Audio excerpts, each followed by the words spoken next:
नमस्कार मंडळी. मुलांची शाळेची लगबग चालू झाली की छोट्या टिफिनसाठी सकाळी सकाळी काय द्यावं ते सुचतच नाही.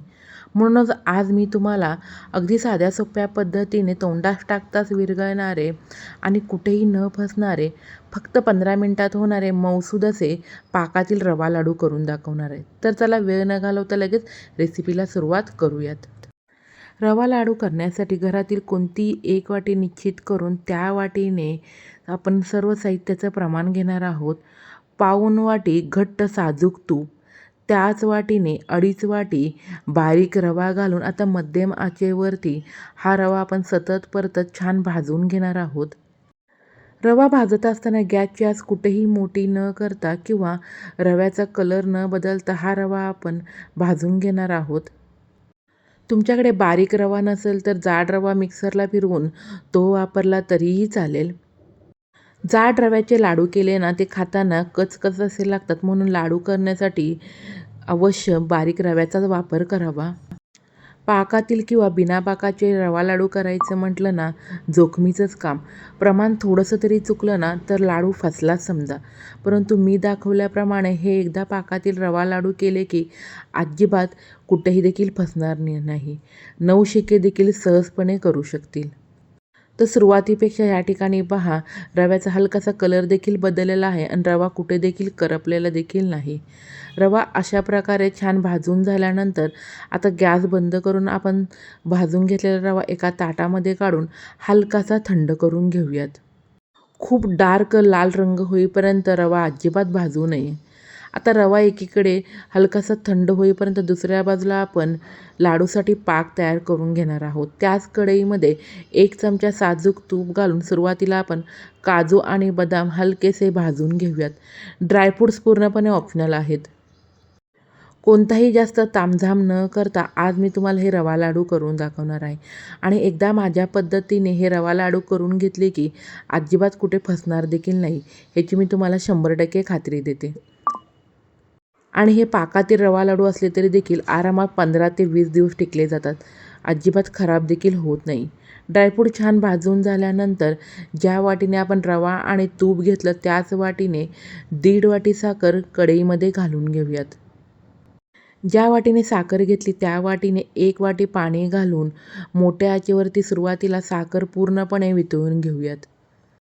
पाण्यामध्ये साखर पूर्णपणे वितळल्यानंतर गॅसची आच मध्यम करून आपण तुटक असा एकतारी पाक करून घेणार आहोत. एकतारीपेक्षा जास्त पाक तयार तुम्ही करून घेतला ना तर लाडू हवे तसे वळता देखील येणार नाही आणि लाडू खूप कडक असे होतील. आरामात 10 मिनिटांमध्ये हा एकतारी पाक तयार होतो. पाकातील रवा लाडू करण्यासाठी मी 1 वाटी निश्चित करून पाऊण वाटी घट्ट साजूक तूप, 2.5 वाटी बारीक रवा, 1.5 वाटी साखर आणि त्याच वाटीने 1 वाटी पाणी घेतलेले आहे. आता लाडूसाठी पाक तयार झाला का नाही ते कसं ओळखावं? चमच्यावरती थोडासा पाक घेऊन शेवटचा थेंब अलगद असा पडत असेल तर समजायचं परफेक्ट असा पाक झालेला आहे. किंवा दुसऱ्या पद्धतीने बोटांवरती थोडासा पाक घेऊन तुटक असा तुटायला लागला की तार न होता समजायचं पाक तयार झालेला आहे. संपूर्णपणे एक तार अजिबात पाकाची होऊ देऊ नका. आता गॅस बंद करून लगेच आपण हलकासा थंड झालेला रवा पाकामध्ये घालून व्यवस्थित मिक्स करून घेऊयात. पाक गरम असताना त्यामध्ये रवा घालून घ्यावा. पाक पूर्णपणे थंड करून नंतर रवा घातला की लाडू खूप कडक असे होतात. अजिबात ते व्यवस्थित हवे तसे वळता येत नाही. या ठिकाणी तुम्हाला मिश्रण खूप पातळसर असं वाटत असलं तरी देखील पूर्णपणे थंड झाल्यानंतर मिश्रण छान लाडू वळण्याइतपत घट्टसर असे होतं. एकसारखा रवा छान भाजून घेतल्यामुळे कुठे देखील रवा करपट असा दिसत देखील नाही. सर्व जिन्नस व्यवस्थित मिक्स झाल्यानंतर एका तासाभरासाठी झाकण ठेवून आपण पूर्णपणे हे मिश्रण थंड करून घेऊयात, जेणेकरून लाडू देखील आपल्याला छान वळता असे येतील. मिश्रण थंड होईपर्यंत 2 वेळा मी छान ते वर खाली करून घेतले, जेणेकरून पाकामध्ये रवा देखील छान फुलला जाईल. तर ह्या ठिकाणी पहा, छानपैकी इथं मिश्रण झालेले आहेत ना. चला तर आता आपण त्यामध्ये वेलची पावडर आणि सुरुवातीला तुपामध्ये भाजून घेतलेले ड्रायफ्रूट्स देखील घालून घेऊयात. पाकामध्ये रवा घालून झाल्यानंतर मिश्रण खूप घट्टसर असं झालं तर गरम पाण्याचा शिंतोडा किंवा थोडासा पाक तयार करून त्यामध्ये घातला तरीही चालेल. किंवा मिश्रण थंड झाल्यानंतर देखील खूप पातळसर असं वाटलं ना, तर त्यामध्ये थोडासा बारीक रवा तुम्ही भाजून टाकला तरी चालेल. परंतु मी दाखवल्याप्रमाणे एकदा तुम्ही लाडू केले ना, तर अजिबात कोणतेही तुम्हाला जास्तीची झंझट करावी लागणार नाही.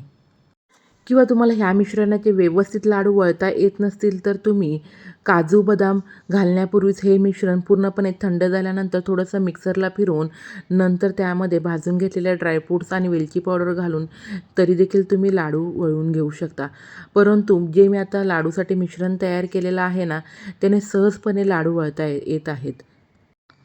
लाडू तयार करून घेतल्यानंतर अशा प्रकारे हातावरती तो खेळवून घेतला ना, तर लाडूला छान चकाकी देखील येते आणि छान गोरगरगरीत असा लाडू देखील तयार होतो. चला तर सर्व मिश्रणाचे आपण एक-एक करून लाडू छान वळवून घेऊयात. आमच्या घरामध्ये तर महिन्यातून एकदा तरी अशा प्रकारचे पाकातील रवा लाडू केले जातात. आमच्या घरामध्ये प्रचंड असे सर्वांना रवा लाडू आवडतात. दिसायला पहा किती सुंदर असे हे पाकातील रवा लाडू दिसत आहेत ना आणि सहजपणे वळले जातात. अजिबात कोणता देखील जास्त तामझाम देखील करावा लागत नाही. तर अशाच प्रकारे तुम्ही देखील हे पाकातील रवा लाडू नक्की करून पहा आणि कसे झाले ते मला कमेंट बॉक्समध्ये सांगायला अजिबात विसरू नका. तुम्हाला किती प्रमाणात रवा लाडू करायचे आहेत ना, त्यानुसार सर्व साहित्याचं प्रमाण तुम्ही कमी जास्त करू शकता. फक्त प्रमाण मी सांगितल्याप्रमाणेच घ्या. आतून पहा किती मऊसूद असा हा रवा लाडू तयार झालेला आहे ना. नेहमीप्रमाणे रेसिपी आवडली असेल तर नक्की लाईक करा, शेअर करा. अशा नवनवीन रेसिपी पाहण्यासाठी माझ्या चॅनलला सबस्क्राईब करा. बेलची घंटी वाजवायला विसरू नका. चला भेटू अशाच एका नवीन रेसिपीसोबत. धन्यवाद.